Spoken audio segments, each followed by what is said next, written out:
distance, you look like my friend, even though we are at war. Good morning. It's Gordon Hooper here. Thank you so much for joining us for the next hour. It's my absolute privilege to be with you, and I'm grateful for your attendance. Just before I begin with the presentation and discussion, a quick note: I'd like to welcome two of my colleagues, Louise Burgers. And for those of you who don't know Louise, she's the founder and publishing editor of retailingafrica.com. She has a quarter of a century experience in B2B and consumer publishing, editor, publisher, and content strategist. She's worked in many of our country's leading print and digital B2B brands. She launched Progressive Retailing, has been an editor of Marketing Mix, launched fastmoving.co.za and FMCG Files. She was the first editor of Biz Community and created Biz Trends, and she also relaunched Vantage magazine. She has won the MPASA PICA for Trade and Industry Writer of the Year in 2010, and she's a lecturer at the Red and Yellow School for Creative Business. And then I'd like to welcome Timothy Morris Webster. He's the author of 4 brand leadership books and 1 leadership memoir. He consults and speaks on the science of human and brand behavior. Timothy's research and focus has 3 pillars: brain potential, behavioral science, and brand influence. He's done a lot of work in Africa and emerging markets in the last decade. Timothy is educated in business management, branding, psychology, and applied neuroscience from Brixton College in the US, Massachusetts Institute of Technology, MIT as well. So if you haven't subscribed to Timothy's podcasts, do so. They're fascinating. And if you haven't subscribed to Retailing Africa, that's also a must. Thank you so much for that introduction. I'm going to be taking you through a presentation of the results of Bateleur's Vantage Point Survey 2022.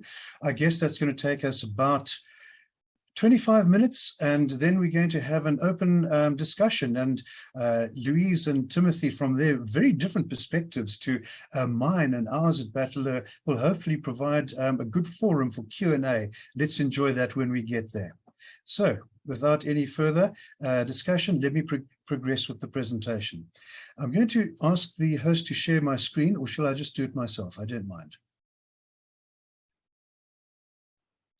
If you can, you'll have to share from your side, Gordon. I'm going to share it quickly. There we go. And let's spend 1 minute to allow everybody to just see that the screen is up. A confirmation from anybody? All clear? Excellent. We can all see it. Gosh, there's so many people here, and there's so many names that I know and recognize. Thank you so much for joining me. I see quite a few retailers here as well. So that's good. That's what we want. So, as I mentioned, this is a shortish presentation. Hopefully you enjoy it. Let me begin. The first thing I want to share with you is you probably noticed that one of the songs that we introduced was a song made famous by Bette Midler, written by Julie Gold, called From a Distance. And you'll see why I've picked this song in a moment. In her lyrics, Julie Gold wrote that the world from a distance looks blue and green. And she went on to say, in the world I see from a distance, there is harmony. And we all have enough. There is abundance. We march in a common band. And you look like my friend from a distance. And then she goes on to quite cuttingly say she can't comprehend what all this fighting is for. And thinking about where we are on planet Earth today and what we see in the news every day, gosh, these words, although they were written in the 80s, do resonate with me certainly today. Now, COVID-19, the pandemic, is still actually with us, but we've sort of taken our masks off and we're hugging and kissing and we're going out again and meeting with each other. But, you know, it's not the first pandemic there's ever been. I was quite surprised when I Googled it, the Oracle of Wisdom, to discover a plethora of different pandemics that are recorded in history over time. I'm not even going to read them to you. There's a list of them, and some of them unbelievably severe. But you know what is unique about our pandemic? Was that it happened, our COVID pandemic, is it happened in a time when we had internet. And therefore, we were not forced to go to the markets.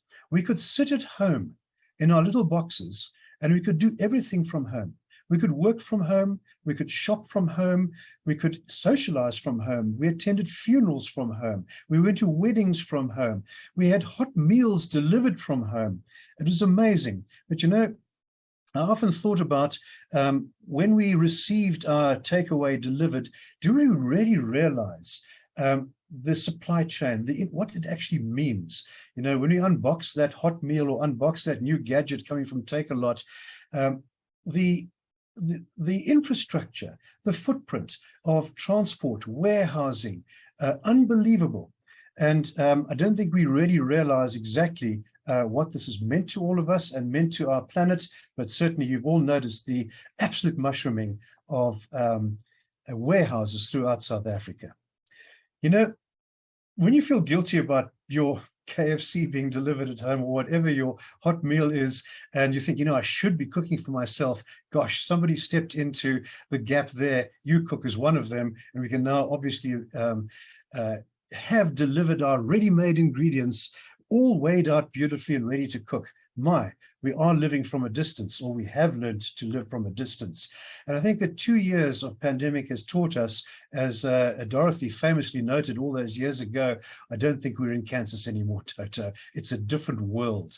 And there's been many persons who's talked about the rebooting of the planet and new normals and all of that kind of stuff. But yes, we are in a new normal. Okay, so every year in about June or July, Bateleur conducts a large sample survey in South Africa. This year was no exception. We started in 2019, by the way, luckily a year before the pandemic started. And it's a national survey, and it covers many topics of interest. And today I'm sharing some of them with you. Others will come later. The first topic I want to share with you is this one here. It's a question we first started asking in 2019 on optimism about the future. And obviously we're in South Africa and we love to grumble in our fine country, but the red are people in 2019 who are very pessimistic, the gray are neutral, and the green are the optimistic people. Only 25% of people in 2019 were optimistic. And then COVID hit us. And there's nothing like war or disease to create camaraderie and optimism, and it certainly did. The scores increased quite dramatically through the first part of 2020. And then, you know, we went through 2 years of extreme uniqueness, and we've wound up in June or July of this year with optimism down to an all-time low again. And I think it's no secret as to why. Look at what goes on the news bulletins. I've already mentioned that. Can you believe how many red people there are? How many people there are in our country who are not seeing a great future? All right, let's park that one. Let's get to what are those difficulties. And, you know, some of them are economic and political. And the survey showed us that at the beginning of the pandemic, many people saw or forecast the closure of many retail outlets. That's gone down. We no longer are expecting that to happen. Many of us expected great mass retrenchments. That's also diminished in an expectation. And we anticipated vast amounts of retail office space vacant. That expectation is also diminished. But here are things that we now are expecting, but we didn't expect them at the start of the pandemic. We didn't predict inflation. Look what's happening to us inflation-wise. The currency rates, I had a look at a graph this morning. We are now chasing 18 Rand per dollar. Race relations, political instability, social disobedience, erosion of pension funds and investments, global recession, that's all we hear about in the news, and a significant impoverishment and decline in the standard of living. That's what we are facing now. These are increased fears since before the pandemic started. Things that were consistently high before the pandemic and still are fears of a dramatic increase in unemployment and fears of struggling or even failing businesses, especially amongst SMEs. And we're still seeing that big time as we speak. onto some of the societal or society-based predictions. At the start of the pandemic, everybody was talking about homeschooling. Everybody was revering teachers and healthcare workers. Well, those are seriously declined now. We're no longer thinking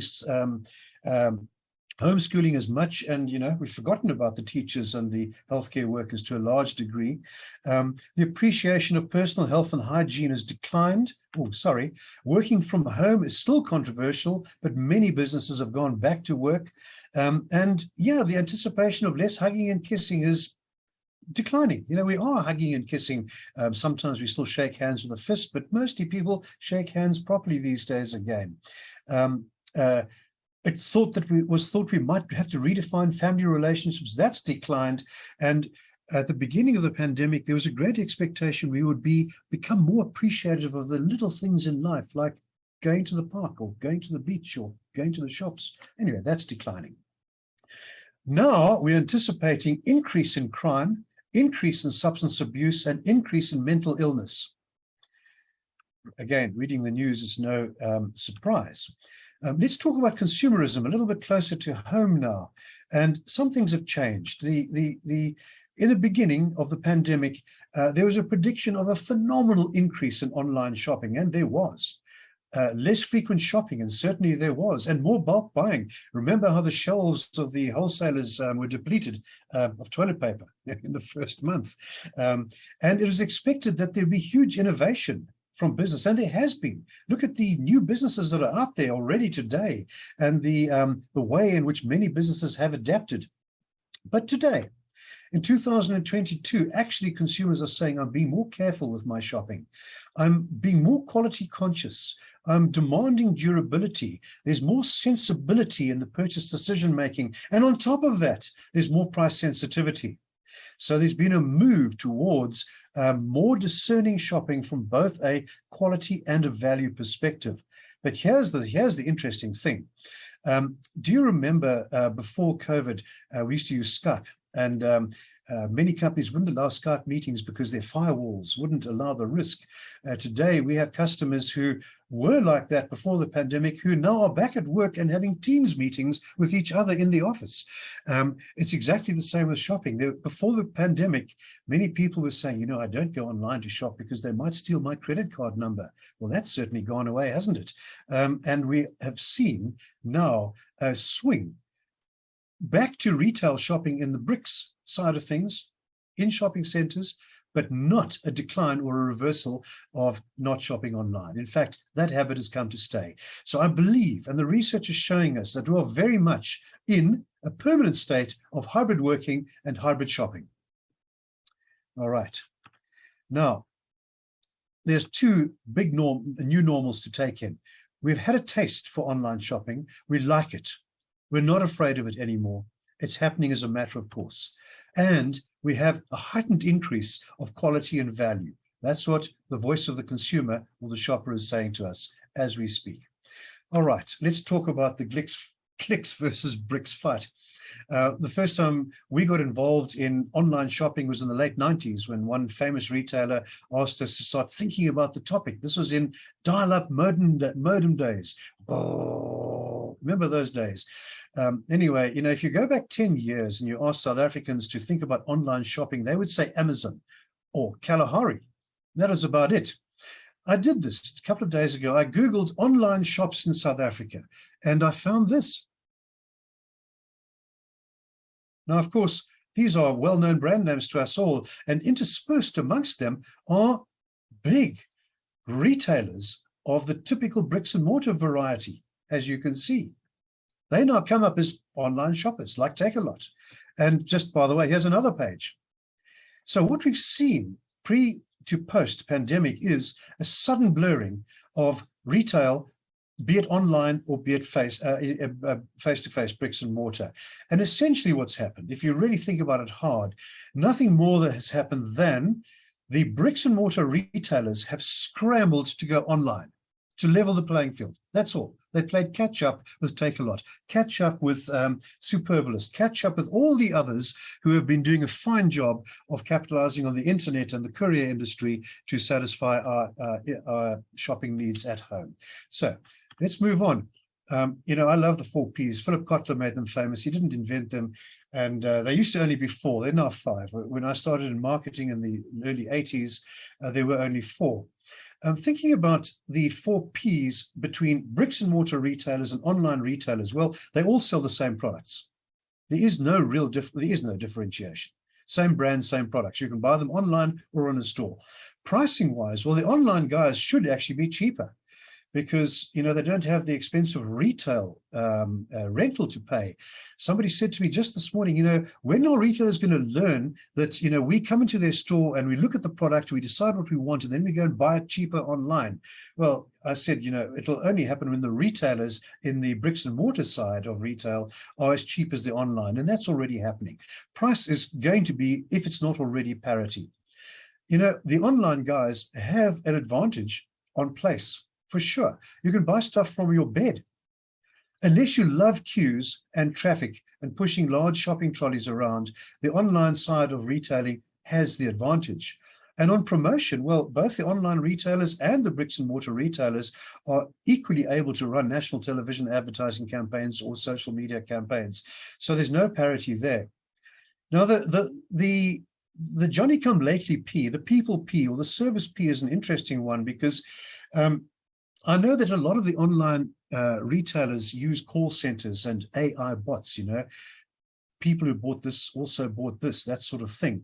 But we know that actually that doesn't do the trick of solving our shopping problems. So I'm going to focus in on the people side of retailing from now on, with the assumption that the buyers and the marketers of bricks and mortar retail have leveled the playing field on product price, at least promotion, and probably place, by having an online version as well, like 60/60 and ASAP and all of these other new online deliveries to the existing traditional bricks and mortar retailer.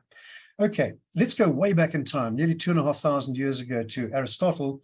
And there's a lovely quote here. It's quite a complicated quote when you've got some time trying to understand it. It took me a few days. But basically, as part of his dissertation on politics, Aristotle noted that we are social animals and that society precedes the individual. And, to prove Aristotle correct, do you remember when we weren't allowed to go to the beaches? It wasn't so long ago. And the moment the lid was lifted and we could take our masks off, we went meshuggah. We went to the mountains, the parks, the beaches, the restaurants, the shops, the pubs. We went everywhere en masse. And so that proved to me that actually we love to be together. We love to talk. We love to meet. We love to fall in love. We like to fight. We like to argue. We like to answer questions, and so on. We don't really want to live in little boxes made of ticky-tacky, as the old song somewhat sarcastically said. Okay, now this business of being in marketplaces or being in places together is as old as the hills. And some of you might know the famous, beautiful piece of music written by Richard Strauss, late 19th century, about Till Eulenspiegel and his merry pranks. He was unfortunately executed by hanging for knocking over a large cart of oranges at a marketplace through his merry pranks. But, when you go to a shopping center today, you see people having fun. It doesn't matter what they're doing. They're enjoying themselves usually. And, you can solve problems so much more easily the Aristotle way, through proper human interaction, that bonding. Now, okay, let's go back to that missing P.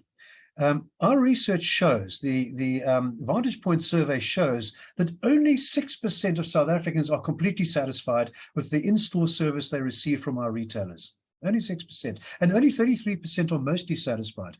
Do the sums, that means that 61% are less than satisfied. That's hectic. And we asked another question. We said, here's a list of 37 popular retailers. Which ones have good service? And which ones have bad service? And then by default, we could work out which ones consumers are indifferent about their service. And guess what? On average, across those 37 stores, 76% is the indifference level. Indifferent. How much do you love me? I don't know. I'm indifferent. Not pretty, not cool at all. So what's the missing link? How do we put the sizzle back into the P for people in the retail mix? bearing in mind that that's the potential differentiator that will make bricks and mortar competitive against online. Now, again, back to the research, we asked this question, what are SA retailers good at? And here's the things that we were told. Now, the blue ones are good. The one that particularly stood out for me was that we are good at having clean and neat stores in South Africa. Well, you know why? It's because our frontline people spend all their time packing shelves and dusting and putting price tags and barcodes up, as opposed to serving us customers. That's a hygiene factor. Look at the red at the bottom. And look at the red boxes that we've put in there for you. Those are the under deliveries. These are things that South Africans are not getting. Notice these levels are only at 20%. And in a sister question, we said, where do you want frontline service to improve in South African retail? And the call is to be faster, more efficient, to go the extra mile, to be more knowledgeable, and to be more attentive to my needs. Now, I took these, and here's a few pictures to help put it in your memory. Attentiveness, especially to body language. Don't you hate it when you walk into a store and you're battling to find something and you're obviously grappling with the display, and the frontline people just sit and look at you like that? Frontline sales staff must be alert like a goalkeeper. Even when the ball is miles away, they must be alert. And when they see any opportunity, they must be attentive and responsive. They must be responsive to the situation. Now, I saw a long queue outside a famous retailer in the northern suburbs here of people, all with pieces of paper, and I asked, what you're doing here? And they said to me, you know, we're applying for a job as cashiers here. There must have been about 400 of them in that queue. It was a Monday morning a few weeks ago. And I wondered to myself, how many of those interviews would ask the question or put tests together or try and assess the attentiveness and the responsiveness of those prospective frontline employees. So when recruiting in a retail environment, recruit for innate, automatic attentiveness and responsiveness. Okay, but there's more. Knowledgeability, and not only product knowledge, knowledge on how to sell, knowledge on how to unpack a customer's needs. And if that's in place, then salespeople will truly become professional and be able to give valid advice that solves the shopper's problem and creates great gratitude and loyalty. And that's what we want. We want repeat purchase without quibbling about price. That's what loyalty is all about. Okay, but that's not all. We want this to happen very quickly, fast, efficient, systems that work quickly. And when the need arises, we want our frontline staff to go that extra mile. All right, in summary, attentive, responsive, knowledgeable, sound advice, prompt and efficient, and going the extra mile. These are the missing characteristics of the frontline service delivery in South African retail. So how do we get that right? Well, with great difficulty, because here's another question. We asked a set of questions that measured employees' engagement across South Africa, no matter what industry you're in and whether you're in frontline or anywhere in the organization. Before COVID hit, it was 50% engaged, and the other, well, 46%, and the other half either neutral, indifferent, in other words, or disengaged. When the pandemic hit us, we became more engaged. I think we realized that, you know, chips are down here, we better get on with it. And now that COVID is gone, well, theoretically gone, we've moved back to the state that we were before COVID. Half the employees out there in our organizations are neutral or even negative. How can you possibly have that attentiveness, responsiveness, extra mile, knowledgeability, problem solving if half your workforce are disengaged or neutral? Okay, so let's do a little bit of a business revision here. We want long-term profit out of a business, don't we? That's obvious. There are some exceptions, but most businesses want sustained long-term profit. We know we get that from loyal customers who by definition repeat purchase without quibbling on price. We know that loyal customers, provided product, price, and convenience and promotion are parity, we know that loyal customers are largely generated through superior customer service. And we know that superior customer service is delivered through excellent frontline staff who are, we've just been through it, attentive and responsive. But in addition, they need to have guidance as to what their service strategy is. It doesn't help to just be nice. You've got to be focused on the service strategy. What are the moments of truth that we need to satisfy, and those golden opportunities to do something unexpected that makes the interaction memorable? And then on top of that, we know we've got to support those frontline staff with customer-friendly systems. Don't you hate being searched and have your till slip stamped at some of these big box retailers right next to the till you've just paid at? It's weird, isn't it? Anyway, customer service must be enhanced by systems, not hampered by systems. And to get that right, we need to have a spirit of fine mutual cooperation between the various departments in our organization. Most of service delivery happens behind the front line. A frontliner can't give good service if the stock's not available in the size the customer wants. And of course, that mutual cooperation between departments in an organization happens because the board of directors of the organization cooperate with each other and serve each other like customers, because every department ultimately has a board director reporting to them. So you can see where I'm going here is that it's all about charity beginning at home.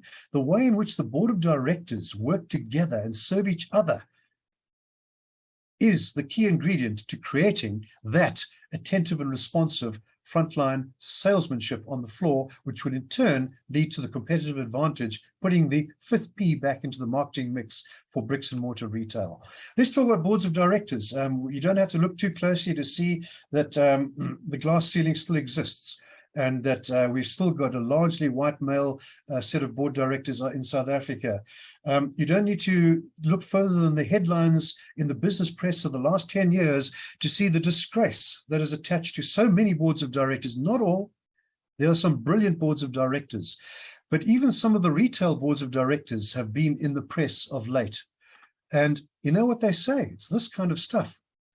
This is what goes on in many boards of directors, not all, but many.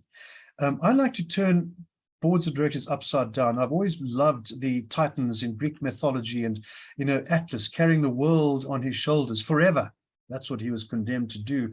And a managing director is just like that. A managing director, I like turning organograms upside down. The board must be at the bottom because they carry the responsibility of the organization. It's the board that creates the mutual cooperation. And the board creates the customer-friendly systems, the focused service strategy, the excellent frontline staff, the superior customer service, the loyal customers, and the sustained long-term profit. So the board, of course, is headed by the overall leader of the organization. And what we're leading on to now is that leadership, our Vantage Point survey had a whole beautiful section on leadership, unpacking that in detail. Boils it down to this. There are three things that make for fine leadership. Number one, and I know it's trite, lead by example. Lead by example. Number two, have genuine empathy, respect, politeness, trust, fairness, reliability, and consistency, starting with your interactions with your co-board directors. And thirdly, show appreciation. Thank you. Well done. All those great words. It's like a stool, a three-legged stool. Champion leaders are made by leading by example, empathy, and the showing of appreciation. Now, from champion salespeople in the boardroom to come champion salespeople on the retail floor. From that comes superior customer service, customer loyalty, and long-term profitability. Champion salespeople will win the post-pandemic retail wars for retailers. Thank you for listening to me.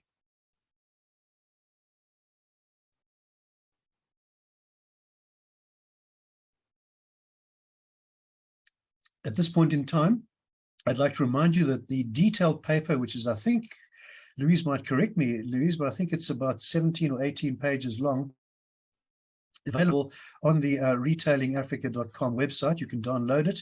It's got all the detail that I have presented. And obviously, if you're interested in the technicalities of the research and more detail, you can always reach out to us and we'll certainly help you. For the second segment, which is the remaining just under half an hour, we are open to any questions, comments, and Louise and Timothy will be glad to support me in trying to answer them for you. Let's go. Gordon, could I just jump in here and say thank you for your presentation and the excellent research which is contained in the ebook on retailingafrica.com. And I think what struck me during your presentation was that it seems so simple to say it's great customer service that will win the retail wars. But if it's that simple, why aren't our retailers getting it right?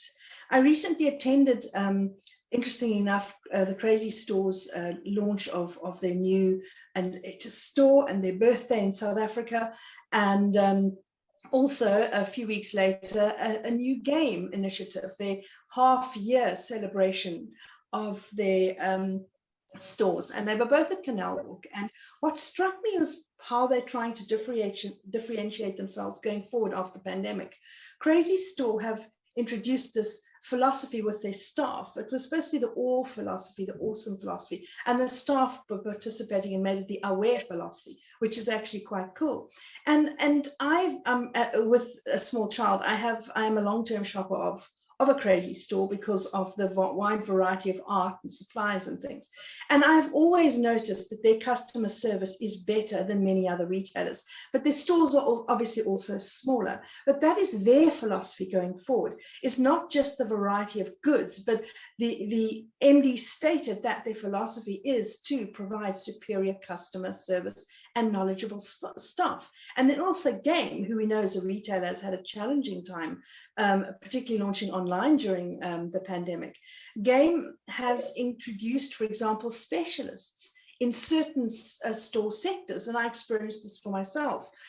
In the gym section, for example, they had a specialist person on hand to explain the different equipment, as well as in their technology section, that not only do they have salespeople on the floor and normal staff on the floor, they now have dedicated customer experts in the various departments where that is required. And so if these two retailers are starting to differentiate themselves on customer service, Crazy Store being a smaller store format, obviously, and Game being a much larger format, and this is what they're trying. Why are we not seeing it in some of our bigger grocery retailers when it is such an obvious way to differentiate your business? It's a nice question. I'll try and answer very quickly. You know, obviously banking, like the concept of good service, is really simple as well. Lend money at a certain percentage, borrow it at another percentage, and you make your money. Yet it's complicated and difficult to do. I think that the reason why so many retailers have turned a blind eye to this obvious route forward is they've spent a lot of their time trying to copy the online guys, rather, to catch up on the home delivery. Timothy, do you want to comment? I'm keen to hear your reaction because you haven't seen this presentation. Yeah, firstly, it's really good to be with you guys, and thank everybody for joining. A great presentation. I'm really fascinated by, if we go back a few hundred years, Plato's observation that in our unconscious mind, we all have what we consider to be our ideal self. So on this side, we have our current reality. On this side, you have your ideal form. And this work comes from his work called The Theory of Forms. And what your presentation suggests, and what's sort of happening in the world right now, if we look at Queen Elizabeth passing, long live the king, and if we look at a few hundred years ago, it was very difficult to get to your ideal self, unless you were born into a particular stratosphere or bloodline. As the gap between your current self and your ideal self continues to shrink because of technology, because of class walls, and I think what the pandemic did is continue to break down those walls and bring people closer to their ideal self.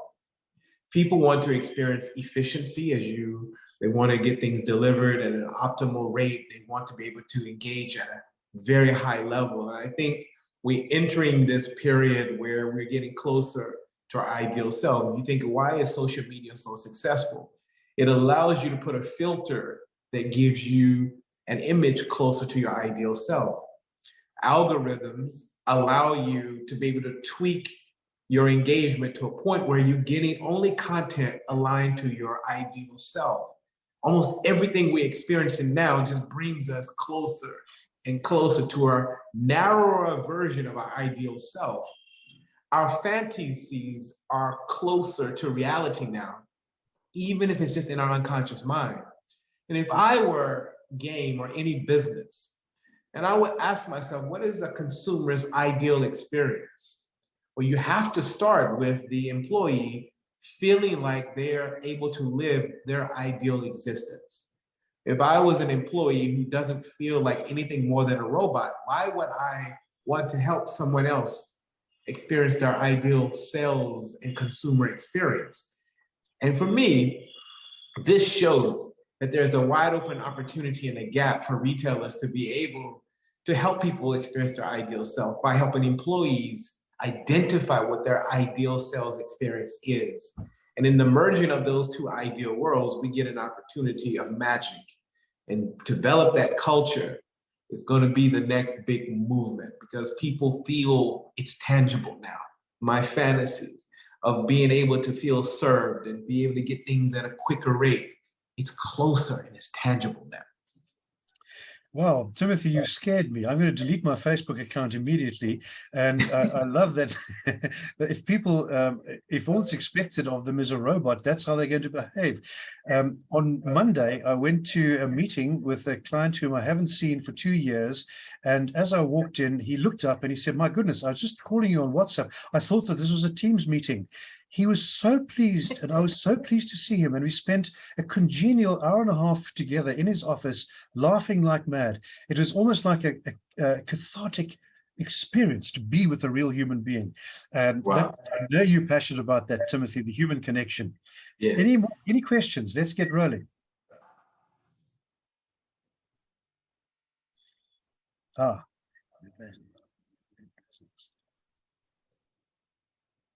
I would just like to just comment on what Timothy just said, because the responsibility then doesn't rest with the retail employees on the shop floor. The responsibility rests with the board of directors and the culture of organizations. Now, organizations are like Titanics. How on earth are we going to shift that culture? Because actually, you've got willing consumers who want to engage. You've got employees who want to do their best. Yet now we have this global revolution of what people are calling quiet quitting, which is when you quit on the job by giving up and not doing what you're supposed to do. And I think we see that in many of the retail establishments we visit. People are not, they're indifferent. The staff are indifferent. No wonder the customers are indifferent to service, because the staff are indifferent. And that tells me they're not happy. But that cultural shift in our massive organizations, you know, when they're chasing profit, they're not and never have been. Capitalism has never valued the individual, particularly not employees. I mean, there are many case studies. How do we change that, Timothy? You know, the quiet quitting thing, as I read about it, and it's terrifying, isn't it? But for those retailers that can overcome it, it's actually a positive, because it gives you more of an opportunity to be competitively superior if the others are all quietly quitting. Yes. I see we've got 3 questions. May I have an attempt to go for them? Sean wrote, do you think that the work from home, do things from home will remain or disappear? I thought a lot about that. I think it's going to be, and I have said it, a hybrid work and a hybrid shopping. We've learned how to do both. It's not going to go away. Human nature says once you've learned something, you don't forget it. It's part of our collective wisdom. So I do believe there might be horses for courses depending on the industry or the type of shopping, but the pandemic completely has changed forever the way in which we work. I don't think it's going to go back to pre-COVID norms at all. The next question from Kim. Thank you, Kim. Are salespeople necessary when the brand or reputation is strong enough for consumers to decide whether they want to purchase a product? How do salesmen fit into that scenario? We know from quite a few markets that salespeople who are selling really trusted brands that consumers love and want are at a disadvantage because they don't try hard enough. And all empires rise and they fall again. And every single great brand out there that is brought simply because of trust will one day no longer be there unless it is supported by the human element. In other words, great salesmanship should be in place to continue the life of the great brands. Don't let the one try and survive without the other. That's my view. And the third question is, great president. Oh, thank you. That's what does it go down to? It's from Najma. You know, the compensation rewards is so interesting, responsiveness, KPIs, and all of that. I'm old enough to have grown up before KPIs were around, so I don't really understand them. And I know it's part of modern business, and people try to behave in a way that achieves their KPIs. I found in my life as a salesman, and I'm a proud salesman, by the way, I found that the single biggest reward I get is knowing that I have successfully made a guest or a prospect or a customer happy and solved their problem. And I'm happy for that because it makes me feel good. And I can't buy that feeling with money or commission. But ultimately, it does pay back, because if I look at my own life, most of what I have has come from repeat purchase. And that should be, for all retailers, the mission: repeat purchase. And of course, ultimately, that long-term commission will look after itself if you have that attitude. I hope that answers your question. Predictions unique to South Africa. I love South Africa. We wait until the rest of the world has put a new constitution in place. We copy the best of the best and apply it to ourselves. We do follow the rest of the world one season later in fashion and many other things. I think that what we're talking about here is, as Aristotle put it, human truisms. I think that we are not unique. We have a lot of unique features to our country and our economy, and we might be behind and ahead. We're ahead in renewable energy through a lovely force called load shedding. But I think that we must class this opportunity as being global.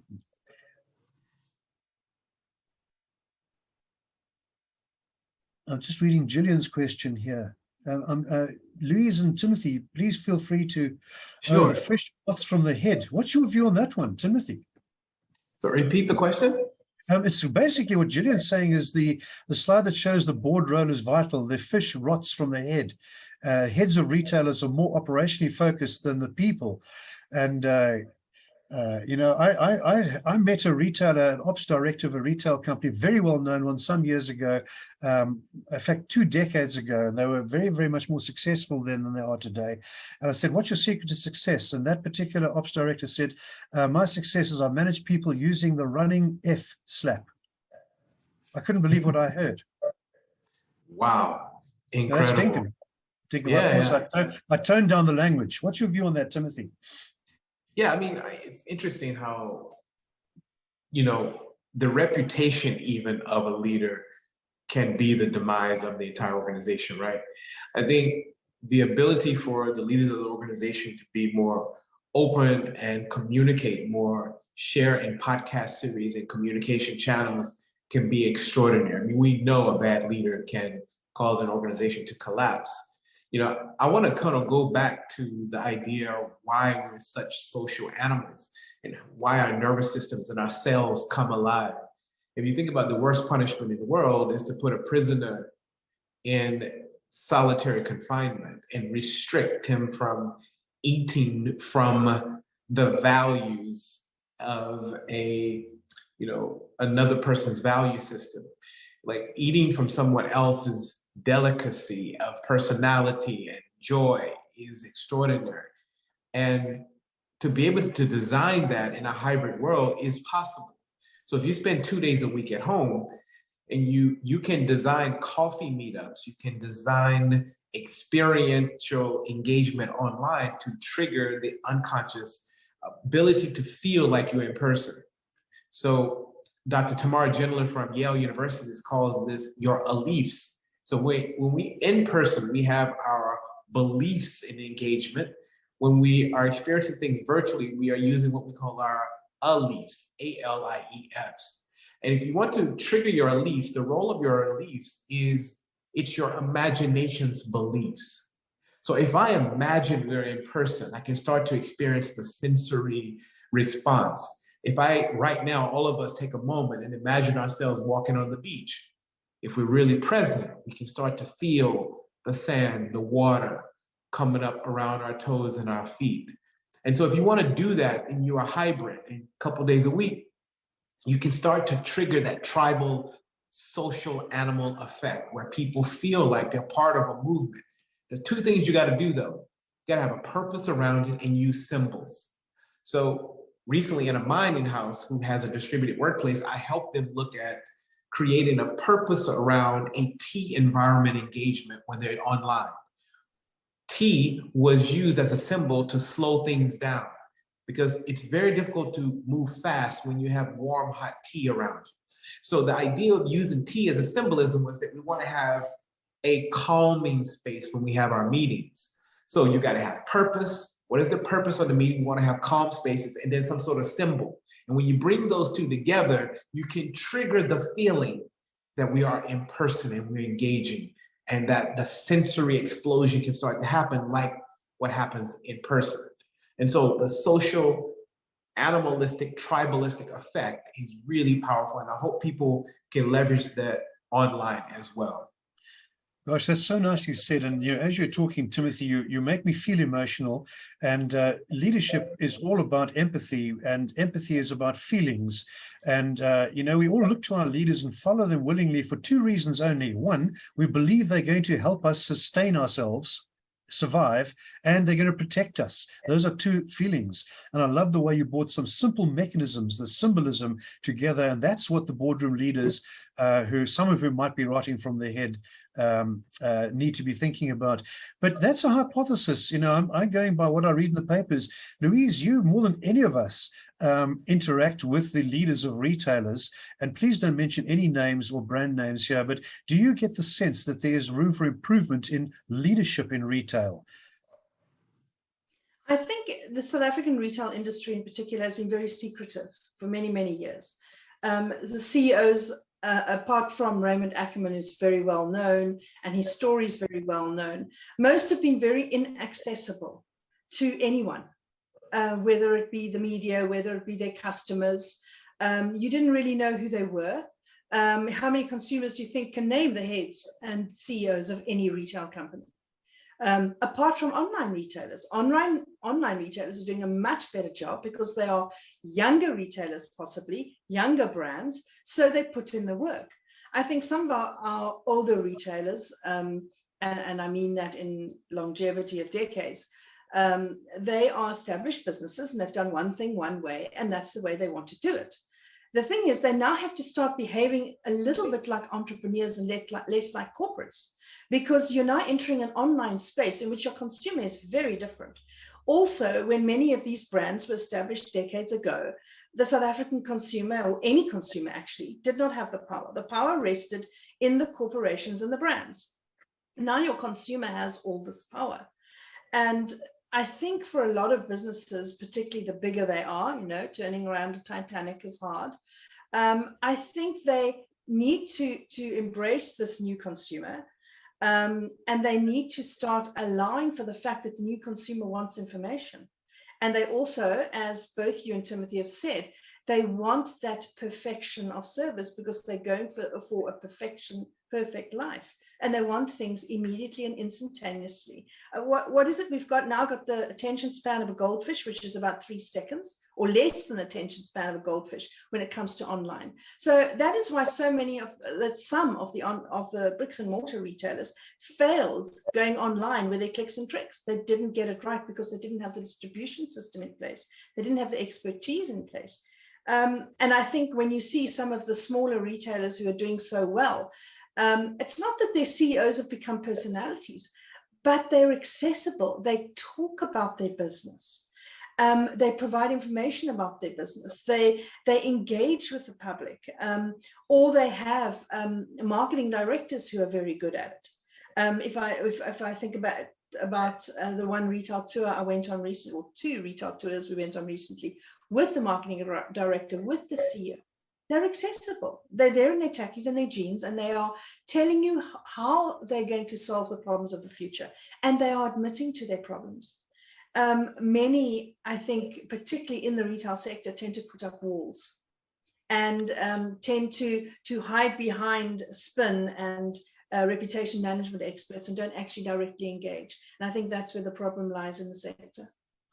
That's so interesting what you say, Louise, because in essence, you're saying that if the managing directors of retailers need to be attentive, responsive, knowledgeable, give sound advice, be prompt and efficient, and go the extra mile, which is exactly what we as consumers are calling of our frontline retail staff, the people in the retailers.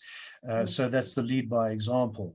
And to go on one step further is that I'm repeating, the solution lies in the recruitment of frontline people and the training and development of them for qualities like attentiveness, responsiveness, knowledgeability, giving sound advice.